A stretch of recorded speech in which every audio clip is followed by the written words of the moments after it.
seja bem-vinda, seja bem-vindo a mais um podcast do canal Longidade. Eu sou Poliana Souza, uma das cofundadoras deste canal e vou te acompanhar nesse episódio, acompanhada da minha parceira de Longidade, Morgane Rodrigues, também cofundadora do canal. O Longidade é um canal digital dedicado a trazer informações sobre a longevidade. Aqui trazemos novidades e assuntos de interesse para serem debatidos com especialistas na área. No episódio de hoje, nós vamos falar sobre gerontologia e o seu papel no desenho de serviços e na orientação de outros profissionais. E para se manter por dentro das novidades para o público 60+, não se esqueça de se inscrever no nosso canal em todas as mídias e também compartilhar com mais pessoas que possam se interessar pelo assunto. A nossa convidada de hoje é uma querida para mim, é a Ana Félix. A Ana Félix é bacharel em gerontologia, especialista em oncologia multiprofissional, com formação em oncogeriatria e certificações em gestão de saúde de projetos. Tem uma vasta experiência na coordenação de projetos e programas de saúde para orientação, screening, diagnóstico e tratamento do câncer e, atualmente, atua no planejamento estratégico e no escritório de projetos do Instituto do Câncer do Estado de São Paulo. Ana, seja muito bem-vinda, muito obrigada por aceitar o nosso convite, vai ser muito bom. Obrigada, seja bem-vinda.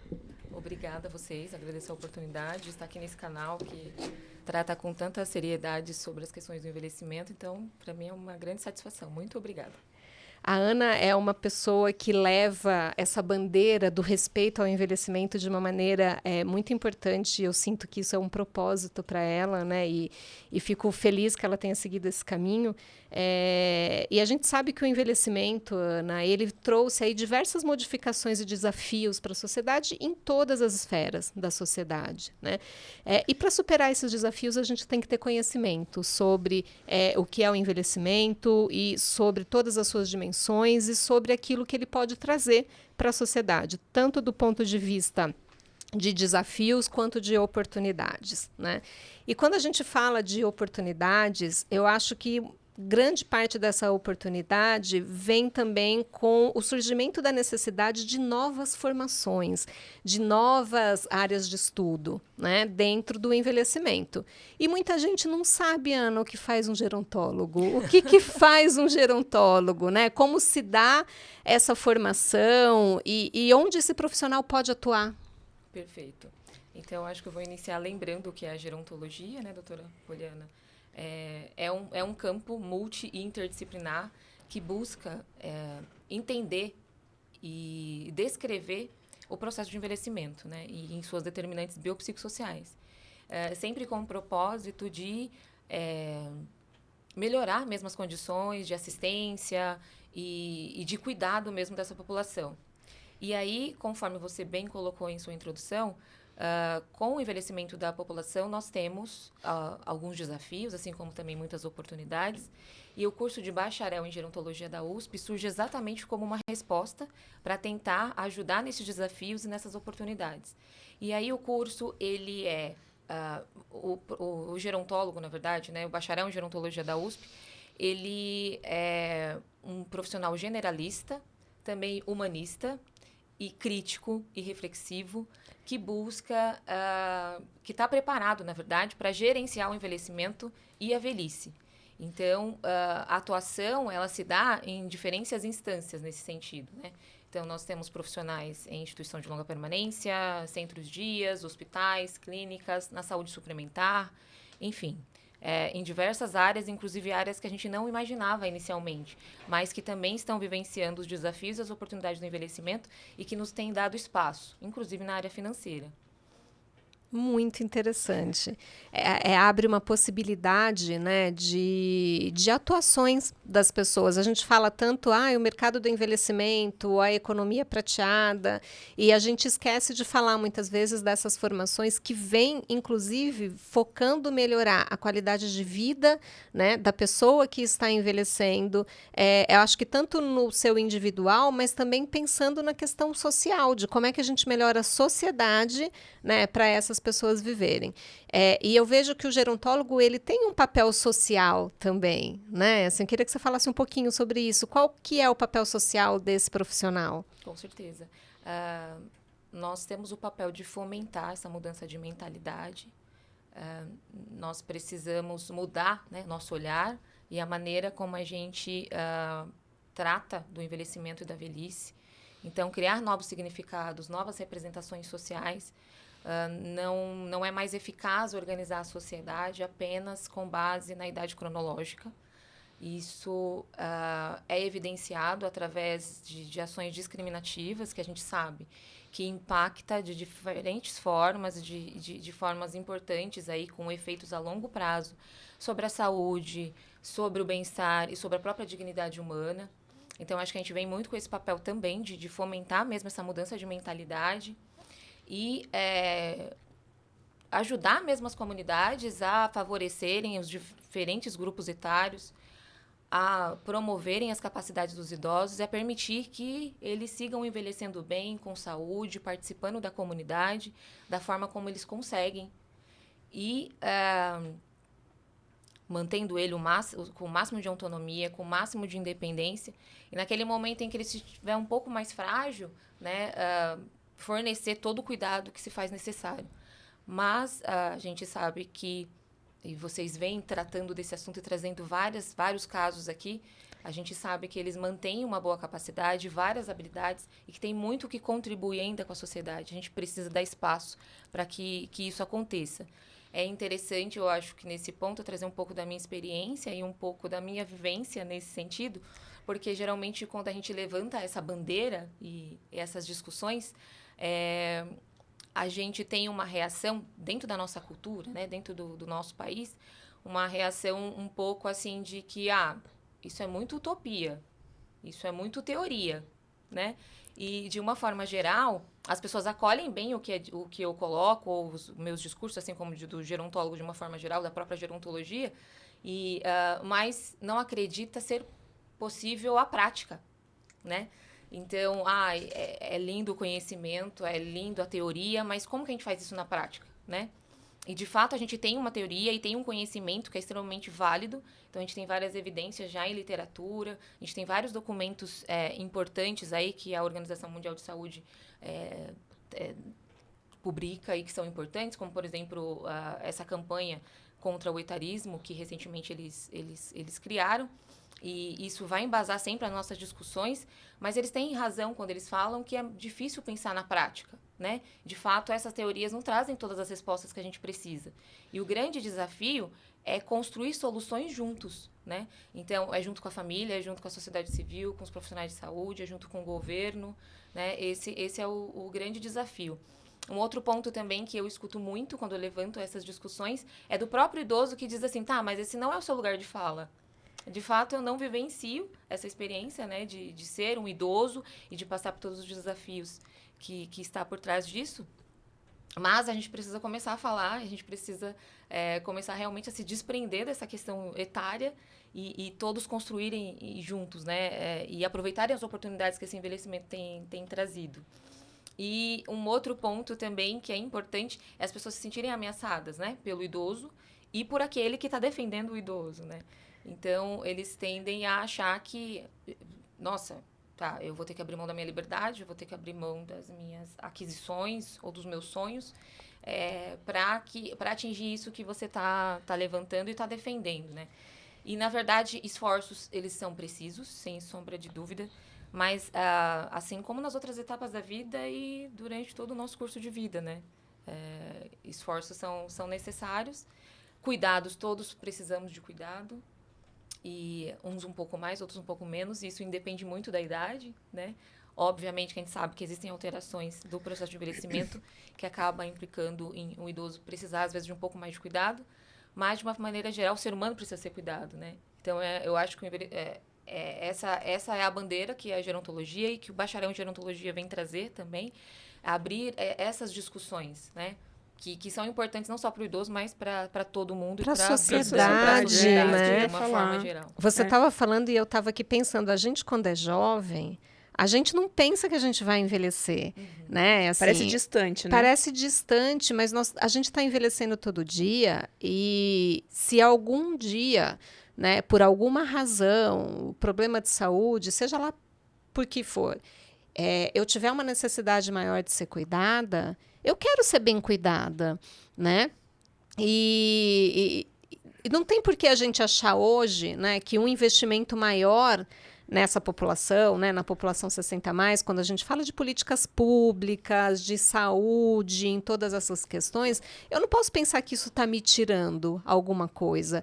Eu tenho que lembrar que eu estou preparando a sociedade para me receber lá na frente, né? Eu quero envelhecer muito bem, eu quero envelhecer saudável, eu quero envelhecer independente, autônoma, mas coisas podem acontecer nesse caminho, né, que me tirem essa possibilidade. E se isso acontecer, eu quero encontrar uma sociedade, né, do ponto de vista de serviços públicos, do ponto de vista de saúde, né, de assistência social, enfim, aquilo que eu necessitar, uma sociedade que possa responder às minhas demandas, né?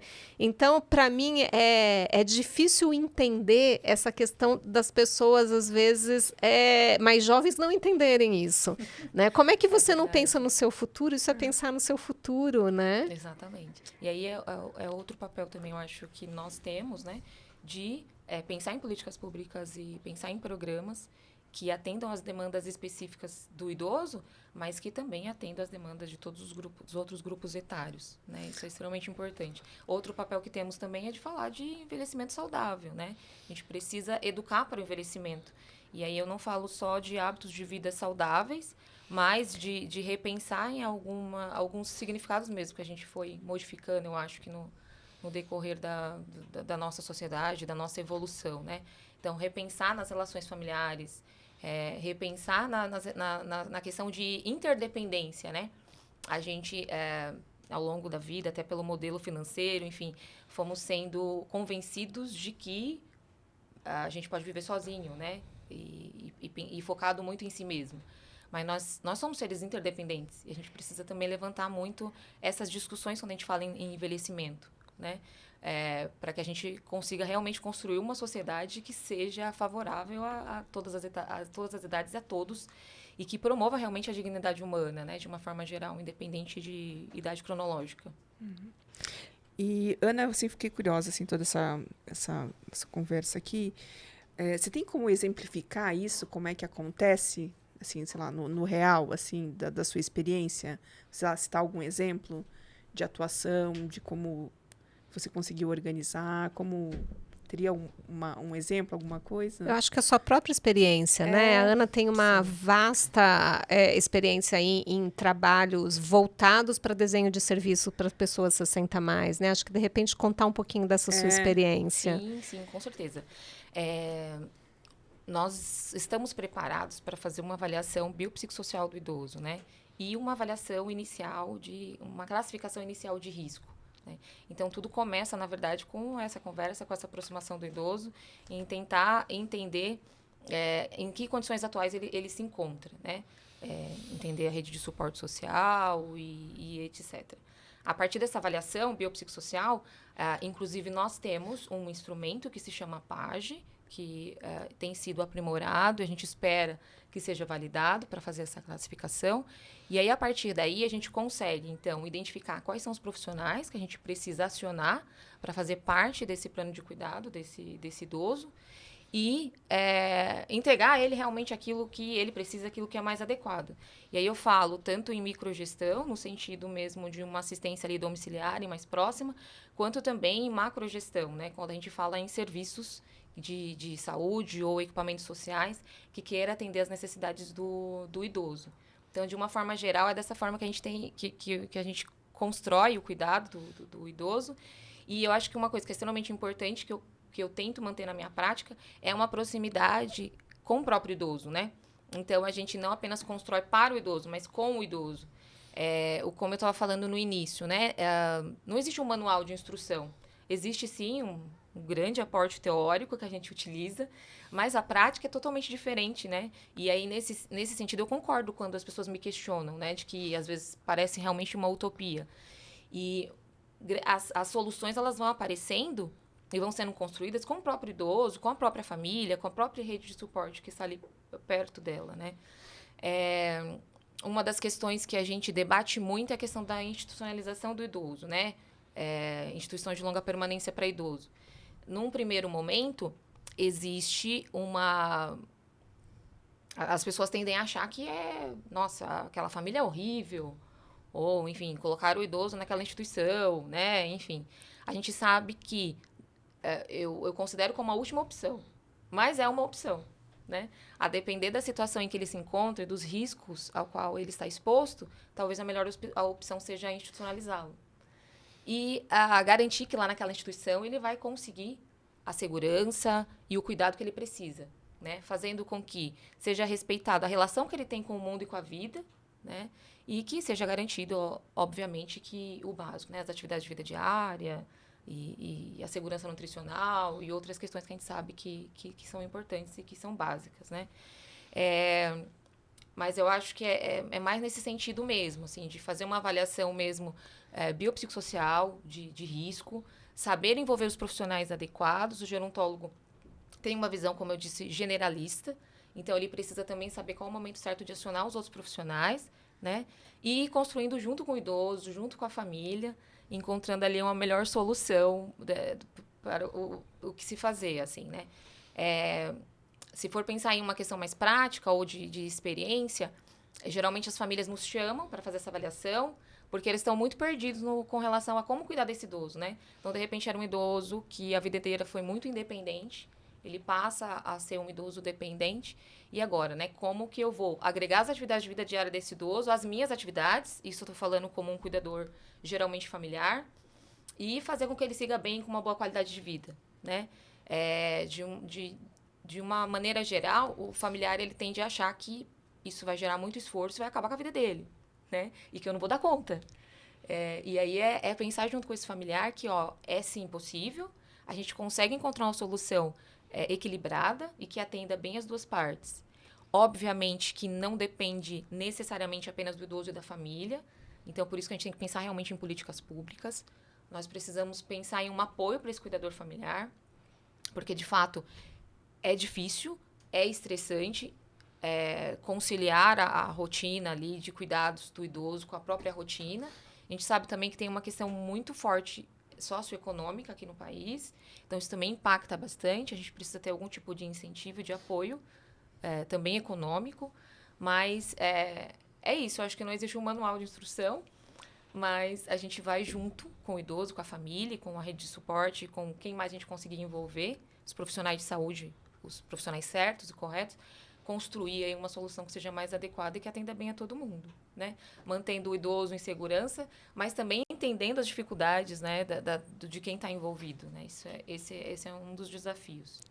Você sabe que ter um idoso dependente de cuidados em casa geralmente é estressante, sim, e gera muitas dúvidas, né, para a família. Eu estou fazendo certo, eu estou cuidando, como é que será que eu poderia resolver determinados problemas?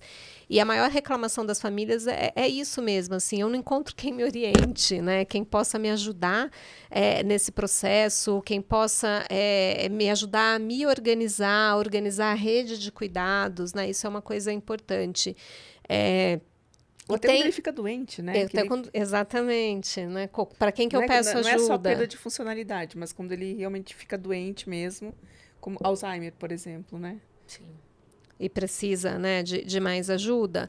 E aí tem uma outra profissão que surge nesse cenário, que é de cuidadores de idosos, né? A gente ainda não tem grandes regulamentações, eu acho que isso ainda vai surgir para qual é o treinamento adequado, enfim, tem uma série de questões também que envolvem, né, isso.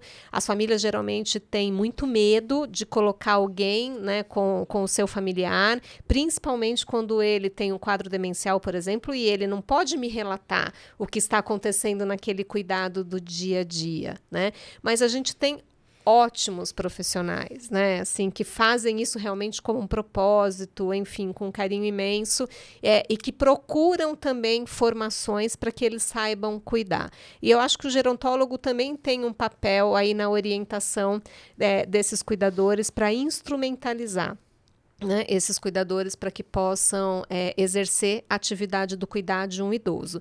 Então, eu queria que você falasse um pouquinho desse papel, mas também, assim, que dicas você daria para quem vai contratar esse profissional, né, assim, para para tentar minimizar os riscos. O que tem que me chamar a atenção? O que eu tenho que prestar atenção quando eu vou contratar alguém para cuidar, né, do meu pai, enfim, do meu avô, de uma pessoa que eu amo e que eu tenho medo, receio, porque isso acontece, né? Sim, Você sim. precisa tocar a sua vida, você precisa sair para trabalhar, mas você fala, gente, quem que vai cuidar, né? Sim. Não, é extremamente interessante, doutora Poliana, porque uma das grandes propostas que a gente traz é, de fato, termos um cuidador profissional que auxilie esse idoso e que auxilie essa família. Mas existe uma resistência mesmo por parte do familiar, especialmente se já existir um cuidador familiar. Porque existe a sensação de que, de fato, ninguém vai cuidar como eu cuido, né? E, ao mesmo tempo, também a família, de fato, está exposta. Por quê? Porque a gente não tem uma legislação dentro do Ministério de Educação que regulariza essas formações, né? E de fato, existem muitas pessoas ou profissionais que se titulam cuidadores de idosos, mas que têm uma formação insuficiente, tá? Então, o que nós temos aqui no Brasil hoje são cursos livres, que geralmente têm a carga horária de 30 a 300 horas, com ou sem estágio, e que se propõe a formar esse cuidador, mas, assim, com disciplinas ou conteúdos aí, inclusive, questionáveis. Então, de fato, é um cuidado que precisa se ter na hora de procurar um cuidador. Você citou também algo que é extremamente importante, que é a questão de propósito, né? Aqui no Brasil ainda atrelam o cuidador de idoso a mais uma ocupação ou uma fonte de renda. Então, nem todos os profissionais realmente têm isso como um propósito. Isso realmente é uma questão que precisa ser valorizada ali na hora de procurar um profissional, tá? Porque cuidar não é fácil, né? Então, não basta ter só amor, é preciso ter. Por isso a gente precisa de formação técnica, né? Porque exige muito psicologicamente, fisicamente dessa pessoa. Então, de fato, a gente precisa de pessoas que tenham esse propósito e que tenham uma boa formação técnica. Então, o que eu oriento, assim, na hora de escolher um profissional para cuidar de um idoso, é que procurem pessoas que tenham uma formação e aí busquem saber em qual escola ela fez essa formação. Pega o certificado, olha o conteúdo que foi abordado. No geral, a experiência que eu tenho é que, geralmente, um curso de cuidador de pelo menos 100 horas teórica, mais um estágio de pelo menos 40 horas, formam bons profissionais, né? Então, assim, é possível iniciar com uma formação, pelo menos com essa carga horária. Como eu te falei, né? Tem muito que avançar ainda, a gente espera que haja uma regulação da profissão, que vai estar atrelada a isso, uma regulação também da formação. Mas eu acredito que nesse formato já seja interessante. E procurar saber o que ele aprendeu ali naquele curso, né? Então, é importante que haja conteúdo que envolva o envelhecimento, então que ele tenha uma ideia geral sobre as alterações que são comuns ao envelhecimento, sobre fatores de risco, que ele saiba como agir diante de alguns fatores de risco e o momento certo de acionar outros profissionais que fazem parte da equipe de saúde desse idoso, que seja alguém que não queira apenas tratar do idoso no sentido de ajudá-los nas atividades de vida diária, mas que queira cuidar realmente, estimular esse idoso, mantê-lo integrado socialmente, que respeite sua autonomia, né? E que, enfim, como eu disse, né? Que construa com o idoso, né? Mantendo ali ele conectado com a vida e respeitando a relação que ele tem com o mundo e com a vida. Acho que isso é extremamente importante. Um outro ponto importante que eu acho é que ainda existe uma confusão muito grande com relação a cuidador e a empregado doméstico, né? Então, muitas famílias acabam contratando um cuidador e quer que o cuidador cuide da casa, né? Não dá. Não dá. O cuidador de idoso não é empregado doméstico, né? Então, avaliem com muita calma essas atividades, né, o escopo de trabalho desse profissional, para que a gente não coloque o idoso em risco, né? E não é o que a gente deseja, né? Eu acho que, de uma maneira geral, são esses os cuidados. E outra coisa extremamente importante, que eu tive essa experiência, eu trabalhei 2 anos numa empresa de gestão e treinamento no cuidado ao idoso, é de extrema importância que o idoso participe da escolha desse profissional. Então, se ele mantém se ele mantém... se ele está preservado cognitivamente, ele pode participar dessa escolha. Isso é extremamente importante, né? Casar esses perfis, né? Idoso e cuidador, para que haja um vínculo e a gente tenha realmente uma relação de cuidado e alcance ali os objetivos que a gente procura, né? É muito comum também que, não trazendo o idoso para participar deste processo, a gente tem uma rotatividade absurda de cuidador, né? Porque muitos deles podem não aceitar um cuidador, né? Então, tomar cuidado mesmo com a formação técnica e humana, eu acho que dessa pessoa, e também trazer o idoso para participar de todo esse processo. Você sabe que você falou uma coisa importante, né? A gente está chegando aqui no final do episódio, mas eu acho que isso é importante colocar, que você falou da questão da formação do cuidador. Não é incomum que eu receba no consultório reclamação de cuidadores de pacientes com Alzheimer, do tipo, ofendidos porque o paciente achou que o cuidador estava roubando alguma coisa. Isso é uma alteração de comportamento comum na demência de Alzheimer e em outras demências, assim, quando ele começa a desenvolver alterações comportamentais, isso é uma coisa que pode aparecer, né? Delírio de roubo, delírios de ciúmes, enfim, alterações comportamentais que a gente espera, né? E aí, muitas vezes, a gente tem essa função de educar e de dizer e de explicar, né? Mas eu falo muitas vezes, olha, se você está se propondo a cuidar do idoso, é importante que você entenda. Assim, esse não é o tipo de coisa com a qual você tem que ficar ofendido. Eu entendo que magoa, assim, mas é importante entender que essa pessoa não tem crítica do que ela está te dizendo agora e que isso faz parte, isso acontece, isso é uma alteração comportamental bastante comum. É tão comum que naquele filme Meu Pai, né, que acho que muitos de nós vimos recentemente, é uma das coisas que aparece, né, que eles colocam ali para colocar e exemplificar o quadro. Então, enfim, eu acho importantíssimo que a pessoa que quer seguir nessa profissão, que se propõe a fazer esse cuidado, ela se instrumentalize, né, até para saber como lidar com esse tipo de situações. Enfim, Ana, infelizmente o nosso tempo está acabando, mas assim, eu queria agradecer muito a sua presença aqui. Quem sabe a gente não tenha outras oportunidades para que a gente possa continuar. Tem motivo para conversar bastante coisa, né? Eu fiquei pensando aqui. Eu agradeço o espaço. É sempre bom, doutora Poliana, sabe o quanto eu admiro o trabalho dela. E os propósitos são muito parecidos. Então, contem sempre comigo. É sempre muito bom estar com vocês. Obrigada. Bom, nesse episódio do podcast Longidade, nós falamos sobre gerontologia e o seu papel no desenho de serviços e na orientação de outros profissionais. Mais uma vez, eu quero agradecer a presença da Ana.